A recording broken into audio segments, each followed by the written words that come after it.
Gojek.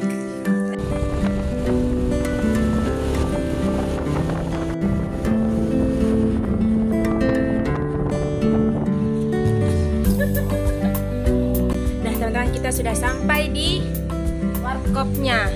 Guys, jadi karena di sini tuh lagi nggak ada Gojek, jadi kita kemana? Kodim. Tempat lain. Ke tempat lain, ke depan Celsius. Dadah.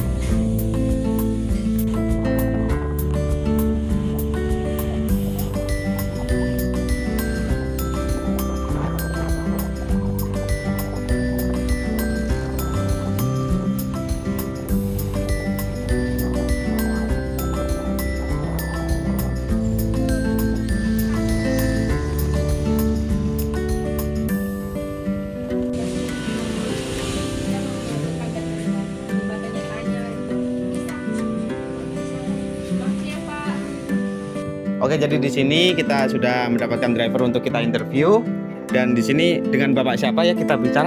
Bapak Mat Salim Yamawi Mahuse. Nama panggilannya Pak Mat Salim ya Pak? Ya. Di sini Bapak umurnya sekarang berapa Pak? Umurnya ke 29. 29. Dan Bapak sekarang tinggal di mana Pak?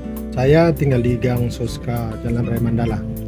Sebelum Gojek ini, apakah Bapak menjalankan pendidikan gitu Pak? Sampai tingkat mana? Kalau saya sendiri pendidikannya dari SD Negeri Wapeko, terus kemudian SMP-nya di SMP Apis Merauke, terus SMA-nya di SMA Negeri 1 Purik. Kebetulan saya juga lulusan dari Musamus tahun 2020, Sarjana Sosial Ilmu Administrasi Negara. Berarti Bapak sudah menempuh sampai S1 ya Pak ya? ESOS. Ya. Jadi Bapak ini umurnya 29 tahun ya kan? Baru juga hitungannya baru selesai kuliah. Apakah Bapak sudah punya istri atau anak? Sudah. Istri satu, anak satu. Oke. Tidak lebih dari satu. Ya, baik. Oke, untuk yang pertanyaan selanjutnya Pak, motor yang Bapak gunakan ini apakah motor pribadi atau motor dari pinjaman dari orang lain Pak? Ya, motor pribadi. Motor pribadi ya Pak ya? Apa yang Bapak gunakan motornya? Ya, motor Beat. Kalau secara ini sih maksudnya ya mending kita pakai motor pribadi toh. Kalau kita pakai motor orang kita ruginya mungkin kita sewa gitu, belum beli bensin, belum makan, belum rokok kan gitu. Biasa kalau Bapak jalan itu untuk uang bensinnya, apakah biasa Bapak belinya itu di pom mini atau pom bensin besar Pak? Ya kalau pas siang begitu dia di pom besar.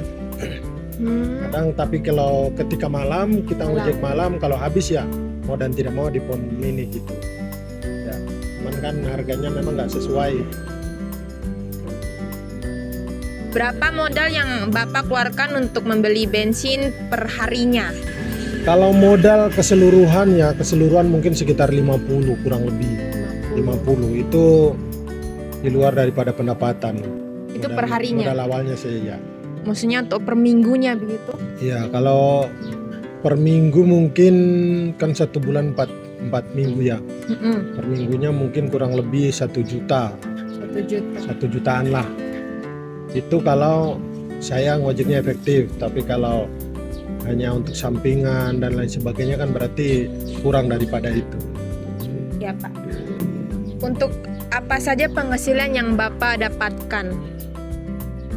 Penghasilan apa ini penghasilannya? Yang dari Bapak hasil kerjanya nih biasa penghasilannya untuk apa? Untuk keluarga atau untuk Bapak sendiri gitu? Iya, kalau penghasilannya untuk keluarga terutama, kemudian mungkin ada keperluan mendadak, sakit apa dan lain sebagainya. Baik Pak. Sudah berapa lama Bapak menjadi tukang ojek gini Bapak? Saya menjadi tukang ojek sudah dari 2018. Pertama kali masuk Gojek di Merauke dan diresmikan dengan Bupati. Itu pertama kali sampai dengan sekarang kurang lebih 7 tahun. 6 tahun. Berarti Bapak kuliah begitu Bapak sambil kerja? Iya, saya kuliah sambil kerja dulu saya kuliahnya itu kerja bantu orang di warung cuci piring gitu. Nah, kemudian sempat-sempatin juga ngojek gitu. Nah, saya juga dulu aktif juga di organisasi mahasiswa di Musamus. Berarti Bapak dulu tuh kiri kanan aktif. Ya, kiri kanan aktif.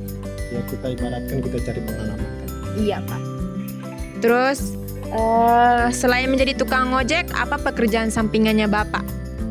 Kalau sampingannya saya buka warung tenda kuliner gitu. Oh, Bapak punya warung. Ya, jadi Itu istri yang kerja. enggak, saya sendiri. Mulai dari masak saya sendiri gitu. Jadi memang saya sarjana sih, orang tanya pasti sarjana. Kok sarjana nggak kerja di kantor gitu. Iya. Pengalaman saya sudah pernah kerja di kantor 2 kali. Ternyata insting saya nggak di perkantoran karena ya banyak memanipulasi data dan sebagainya. Saya nggak mau kerja kayak begitu. Akhirnya saya berniatkan untuk mencari rezeki yang halal, cara berwirausaha kecil-kecilan. Siapa? Ngomong Bapak suku apa? Saya salah satu-satunya mungkin satu-satunya Gojek putra asli Papua di Merauke. Putra asli Ada Papua. kurang, ya. Saya Mahuse, Pak Mahuse. Banyak Cina ya? Jadi saya orang Papua, satu-satunya orang Papua yang masih ngojek. Kemarin 2, cuman yang satu enggak. Bapak tidak kelihatannya seperti orang NTT, Pak. Ya begitulah. Kita mau prediksi orang kan nggak bisa karena Iya, ini Pak. Bhinneka Tunggal Ika kan. Di mana-mana mungkin orang Marin bisa bahasa Jawa, mungkin orang Bugis bisa bahasa Marin kan begitu sekarang. Dan agamanya Bapak? Kalau agama saya sendiri Islam. Kebetulan saya terlahirkan dari bapak Bugis, mama Marin. Oh, Bapak ada keturunan Bugis. Ya, cuman mama mualaf, kami sendiri ikut bapak Islam semua. Siap. Ya, kalau cerita menyangkut pengalaman dari berkarir ya, kita cerita di sarjana ya. Sebenarnya saya masuk kuliah juga bukan keinginannya saya. Jadi saya dulu sekolahnya itu ibaratkan ya kalau dibilang tidak efektif sekolahnya, mungkin setengah masuk setengah tidak gitu. Ya, jadi tukang mabuk dan lain sebagainya. Bahkan masyarakat atau orang terdekat pikirnya itu saya nggak akan jadi apa-apa. Tapi dulu sempat saya ikut proyek jalan, kuli bangunan, sampai dengan persawahan gitu. Ya akhirnya saya punya pacar dulu, mantan ya. Saya punya mantan, kita pacaran sudah 5 tahun. Nah, mantan itu yang kasih masuk saya kuliah. Masih kasih masuk saya kuliah, saya tanpa sadar sudah didaftarkan gitu. Pertama daftarkan di matematika sama administrasi, semuanya tembus. Nah kebetulan saya kan orangnya kan malas belajar ya, malas menghitung dan lain sebagainya. Jadi akhirnya saya bukan dipaksa ya, dengan tekad niat mungkin saya mencoba. Dengan asal mencoba dulu lah, siapa tahu bisa gitu. Akhirnya saya kuliah semester 2 saya sudah tergabung dalam organisasi dan saya dipercayakan dengan teman-teman untuk jadi ketua HMJ 2 kali, kurang lebih ya, 1 kali lah, sorry. Yang 2 kalinya saya kalah pemilihannya. Saya administrasi FISIP Unmus. Ya kebetulan sama dosen-dosennya kita akrab. Kebetulan juga akrab juga dengan rektorat, semuanya kita akrab. Jadi saling kenal begitu. Akhirnya memperingan niat kita, semangat untuk tetap kuliah. Kemudian selanjutnya kita KKN tahun 2019 Agustus. Kita KKN jalur revolusi mental. Kita KKN. Dulu kan ada reguler, revolusi mental sama DPP KAN, apa gitu. Terus ada yang bagian kebangsaan. Sementara untuk semangat saya ya, pada saat saya kan dekat sama dosen, kemudian saya sering sharing, ini Pak saya ambil judul apa gitu. Akhirnya saya pada saat saya KKN, proposal saya sudah jadi gitu. Proposal sudah jadi, saya buat di tempat KKN. Akhirnya begitu bulan KKN lihat judulnya sudah jadi, sebenarnya judulnya dirombak sedikit, tetapi saya bersikeras untuk memakai judul tersebut dengan pembimbing. Akhirnya saya maju proposal awal dari teman-teman, kemudian saya lanjutkan dengan skripsi. Nah, penelitian saya yang saya ambil judulnya itu dampak kearifan lokal terhadap peningkatan perekonomian masyarakat Kampung Koa, Distrik Kanima. Nah, kebetulan itu kampung daripada mama saya, dan di sana pada saat penelitian banyak permasalahan yang saya temukan, mulai dari kesenjangan sosial, ekonomi, perbedaan ras, suku yang saya temukan di sana. Tapi perlu diketahui bahwa masyarakat Papua yang ada di Distrik Kanima itu sangat antusias menyambut mahasiswa datang, sangat sopan santun lah, sopan santunnya ada, dan ya relatif baik semuanya. Tetapi kesulitan yang mereka hadapi adalah mungkin transportasi darat, mungkin harga hasil alam yang mereka dapat ini yang agak bermasalah. Itu menyangkut dengan judul saya.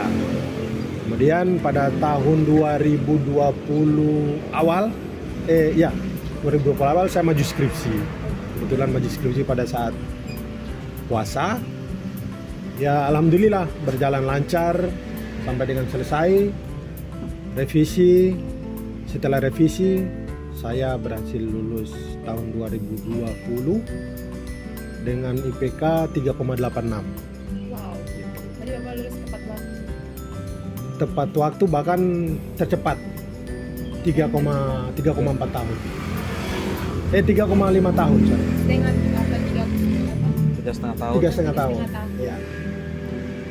Dan ya saya bangga sebagai mahasiswa atau anak remaja atau laki-laki yang dulunya dipandang remeh sama orang, mau jadi apa kau kuliah gitu. Akhirnya bisa buktikan bahwa orang yang kau pandang remeh, yang kau pandang ini bisa buktikan. Sehingga saya menemukan banyak nilai-nilai kehidupan sosial di kampus. Tidak hanya saya kuliah ibaratkan kupu-kupu, kuliah pulang tidak. Tetapi saya pelajari situasi. Saya pelajari orang Jawa begini, orang Bugis begini, orang ini begini. Sudah ada. Akhirnya saya tekadkan diri. Memang dulu orang kenal saya nakal, tetapi saya boleh sampaikan bahwa kenakalan saya tidak menginjak atau tidak menjajah orang lain. Oke, baik Pak, mungkin ada 1-2 pesan untuk kami sebagai mahasiswa yang menginterview Bapak, di mana kita mendapatkan ya banyak pengalaman dari cerita Bapak. Apakah ada pesan dan saran buat kami, Pak? Ya sarannya ya tetap semangat. Yang terutama adalah jangan lupa berdoa. Ya, selalu Tetap pasti. semangat. Ingat, waktu kuliah memang tercepat belum tentu efektif, terlama belum tentu efektif. Tetapi dengan karya, tekad, dan wibawa pribadi bisa berjuang mengubah atau mengikuti era itu lebih baik daripada kita cepat selesai atau lambat selesai. Gitu. Pesan saya saja semangat, jangan sia-siakan waktu karena orang tua mencari uang untuk biaya kuliah itu tidak segampang yang dipikirkan. Gitu. Jadi tetap semangat, selesaikan tepat waktu.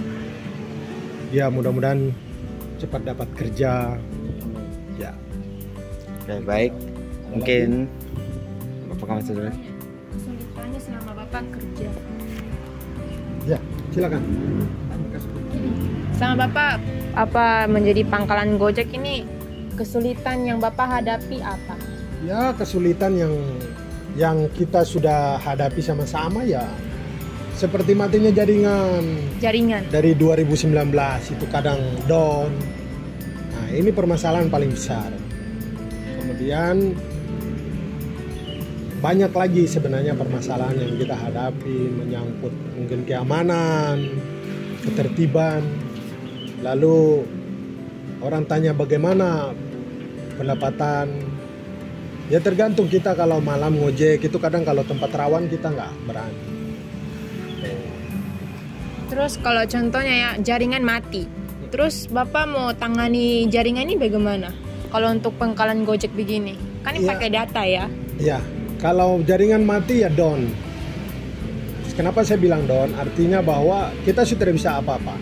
Karena salah satu sarana yang kita gunakan adalah sarana jaringan. Kebetulan yang mati kemarin itu memang teman-teman itu terjadi fraud yang sangat signifikan. Maksudnya terjadi kegagalan pendapatan itu yang sangat besar. Akhirnya mungkin ada yang motornya teman ditarik leasing, mungkin ada sudah ngutang terus utang lagi untuk nutup utang kan begitu. Sehingga proses yang kita lakukan kemarin untuk memperbaiki matinya jaringan ini, kami bersama mahasiswa dari beberapa kampus, terutama yang paling utama adalah Musamus. Musamus yang paling membela masyarakat untuk memperjuangkan jaringan. Kebetulan pada tahun 2021 ini kami tergabung dalam forum demo besar-besaran kemarin, sehingga menimbulkan opini pemerintah bahwa apa sih permasalahannya. Tetapi tidak berhenti daripada itu, saya atas nama koordinator ojek online di Kabupaten Merauke, saya juga mengadakan proses gugatan yang didampingi oleh Lembaga Bantuan Hukum Cuma-Cuma Cabang Jayapura. Nah, sementara yang kita minta adalah hak ganti rugi. Ganti rugi saya ajukan kurang lebih 110 orang, dan Telkom bersama Kementerian Telekomunikasi harus membayar ganti rugi satu orang 6 juta. Itu. Sementara sampai dengan saat ini sidang kami sudah di tahap kesimpulan. Jadi tahap kesimpulan itu adalah di mana kedua belah pihak menyimpulkan atas proses persidangan yang sudah berlangsung dari awal. Kemudian habis kesimpulan nanti kami digiring kepada putusan akhir.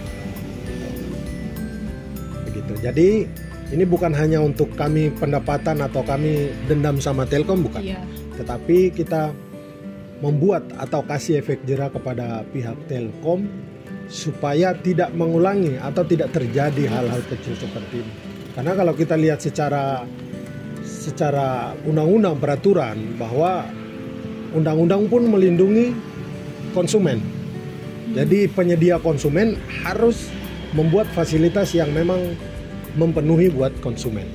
Jadi kemarin kami ajukan gugatan itu pasal Undang-Undang Nomor 18 tahun berapa, saya lupa tahunnya.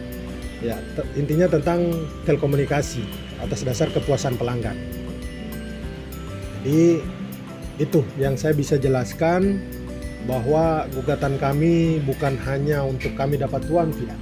Tetapi kita kasih efek jera supaya pemerintah dan juga pihak Telkom tidak mengulangi hal sedemikian. Karena kalau kita lihat secara profesional ya, ini kan perusahaan PT ya, PT Iya. Indonesia ya. Ini sudah PT, ibaratkan baru masuk di BUMN. Nah, ini kan mitigasi resikonya itu tidak disertakan daripada kegagalan program tersebut. Tapi sudah kita lobby kepada pemerintah, kita sudah bicarakan bersama mahasiswa Musamus, kita sudah sampaikan keluh kesah, akhirnya sudah dapat titik terang. Namun kita tidak berharap bahwa mudah-mudahan tidak terjadi hal demikian ke depan. Ada lagi? Biasa kalau hari libur begini pelanggan banyak nggak Pak? Oh, iya. Kalau untuk orderan Gojek ya, Tergantung, kalau mungkin hari libur begini, hari Minggu itu biasanya Iya. lebih ramai daripada hari kantor. Gitu.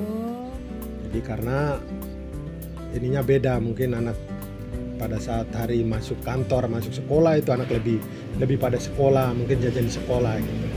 Tapi kalau hari libur begini kan rame. Oh, tak kira apa maksudnya kalau hari Senin sampai Sabtu tuh yang malah banyak, hari Minggunya tuh yang sedikit. Kan orang kan pada liburan semua ya di Tidak, luar. ya begitulah. Jadi kalau pas orang libur ya malah rame gojekan, orang pada nyantai di rumah. Iya. Tapi kalau kantor ya mungkin orang malas atau sudah makan di kantor, kan kita nggak tahu. Siapa? Baik, itu sekian interview kami hari ini. Kami sangat berterima kasih untuk Bapak yang sudah mengizinkan kami untuk mewawancarai Bapak dan sharing-sharing tentang kami. Kami mohon maaf Bapak jika kami mempunyai kesalahan kata yang tidak berkenan di hati Bapak. Mungkin itu saja dari kami Pak. Sekian dan terima kasih. Kami pamit undur diri. Terima kasih Pak.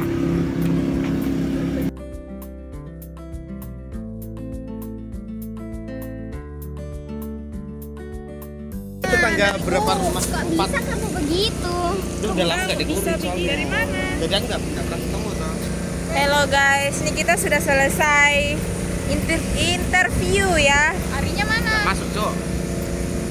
Nah, ini kita depan Kodim guys, depan Kodim. Kalian lihat di depan Kodim, dan ini dia punya tempat Gojek. Kalian lihat ini. Kita selesai interview guys. Mungkin kita terlalu kaku capek tadi bapaknya. Jangan bilang lupa dia di terlalu like dan kaku. subscribe ya teman-teman.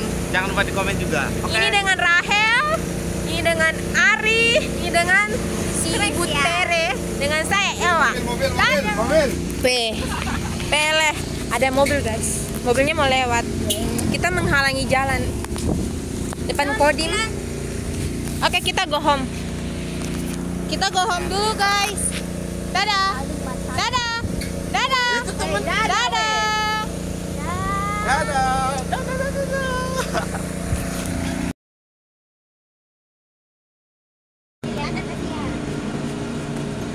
Foto. Satu. Kelihatan tuh. Ini udah kelihatan tuh.